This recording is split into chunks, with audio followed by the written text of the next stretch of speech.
Today we're going to learn about double exposure. Double exposure comes from traditional film, where if you were to take a picture and not load the next frame and take the next picture, they would simply overlap.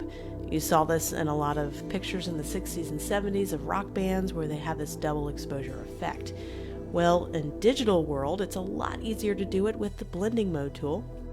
You're going to be really amazed on how easy it is to achieve this effect. So I'm right here in Adobe Photoshop, and let's get going. As I do with most of my photos, I'm on Pexels.com, and I wanted to find a photo that had a really simple background. I'm just wanting the subject matter on this. I don't want to have a lot of busy background stuff going on. I found this one. It was a nice clean background. So I went ahead and downloaded this one, and I'm going to bring it into Photoshop. The hardest part about the double exposure effect is finding that second photo to combine.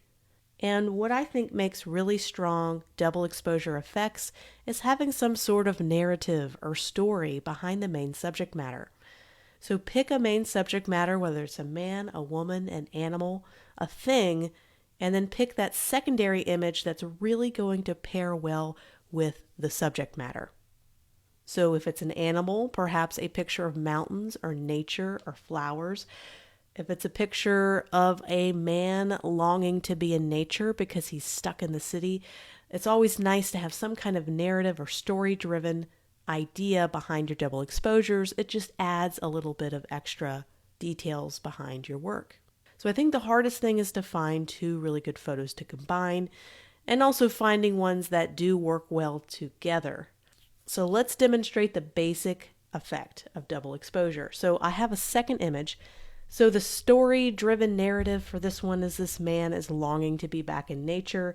He's obviously staring at a wall, most likely at work. He's really bored. He is dreaming of being in the mountains.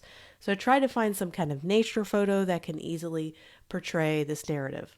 So I have a picture of some trees that I found. I thought that this would be an interesting photo to use to demonstrate the basics. So I'm just bringing this right into Photoshop, so it's already going to be a smart object layer. And this is how easy it is to achieve the effect. All I'm going to do is do a blending mode. And we talked a little bit prior about blending modes and how they allow certain pixels through behind the picture. And some let black pixels through and some let white pixels through, or lighter pixels. So what we're going to do is we're going to go down. You'll see how these are divided up. So you have these little divider lines. These right here in this category are really good when you have light backgrounds. You're putting something on a light background. Lighten and screen are two really good ones that tend to work really well with this effect.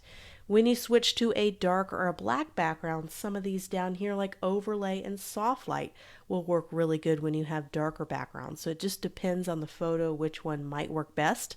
So in this case, let's use screen. You can see the screen mode is making the lighter colors really strong and not letting those become transparent, but it's allowing some of the darker colors to become transparent, creating this kind of interesting effect where the sky and the trees come together. So you'll see it's not really cropped at all. So these trees continue to go through the man's head. It doesn't feel like it's contained in any way. So that's what we're going to do. I just wanted to demonstrate how easy it was to get this effect going. So let's prep this image a little bit. We want to isolate this man out of the green background. We want to put him on a white background or a black background. It's really going to help us achieve this effect. We're going to isolate the photo of the man, and as we learn, there's a lot of different ways to isolate them. We could do the pen tool and trace them. We can go up to select and subject and have Photoshop automatically cut them out, which is really nice. But I'm going to show you a new way to isolate and cut out images that's going to be a little bit more detailed and gives you a lot more control. Instead of just going to select and subject, we're now going to go 2 steps below and do select and mask. This is where we can easily create a layer mask here, but instead of painting it on with black and white like we've done in prior lessons, this allows you to do it right here on this preview screen. So if I were to just click and drag, and I'm making sure that I have a addition, so this is adding to the selection, I go all the way around. I have selected the background. So let's say I want to subtract a selection. I could subtract the background. But I want to select the man. So I can click on Addition and just kind of click and drag. It's going to kind of automatically do it for me. Or I can go right here to Select Subject. It's already built into this tool, and I can select Subject. What's really neat is it has this extra refine hair option. If you have someone who has, let's say, women's hair, especially curly hair, can be really hard to mask on your own, and sometimes this refine hair tool can give you that extra refinement. It runs a different algorithm that helps you refine hair on really complicated selections.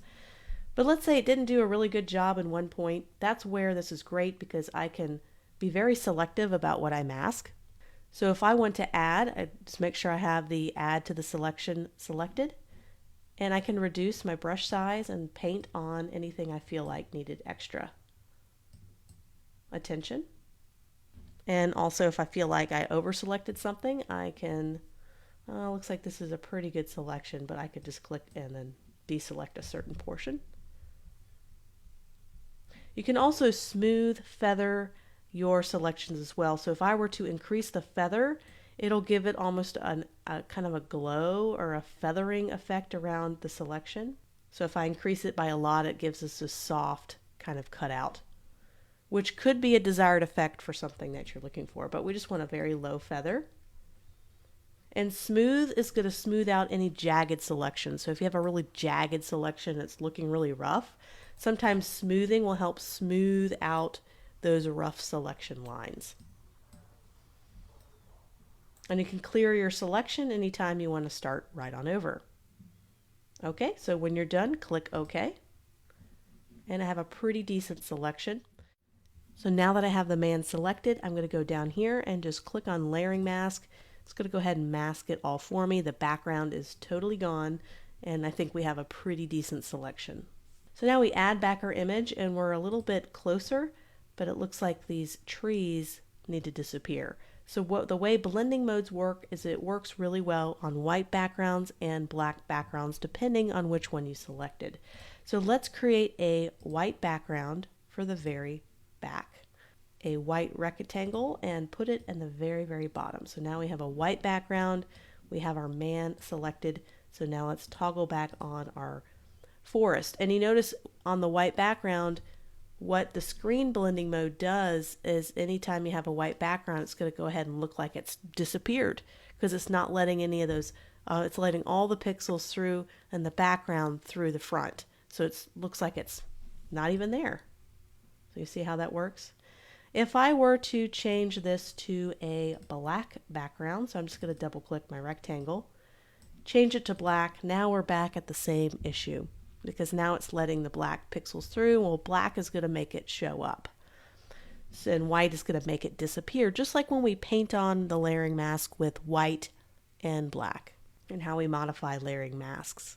I'm going to check out some other blending modes that's going to allow that white to disappear and be masked behind. So in this case, soft light. But let's go back to our white background.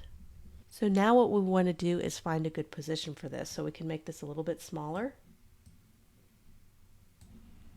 And click Enter. And what I need to do is, we have this kind of sharp line. It doesn't feel like the two images are unified together. So I can create a layering mask on this, the woods that has the screen blending mode, just putting a layering mask on it. And I'm going to paint with white and black like we did before with layering masks. So I have my white and black selected, and I'm going to do black, paintbrush. I always get my soft round brush, and let's make it not too big and not too small, just 300 or so. And I'm just going to go in, I'm going to soften this up, and sometimes to get a bigger, more gradual feathering effect, you'll have to make your brush a little bit bigger. So just coming in and just blending that a little bit, kind of erasing a little bit of that so it doesn't look like you get that sharp edge. So now it feels like these are really together as one image. And so there is a very, very simple double exposure. I can go down to the man and I have him and I have the layering mask here. I can select the layering mask and modify that. This is the layering mask that was created by the selected mask that we went through.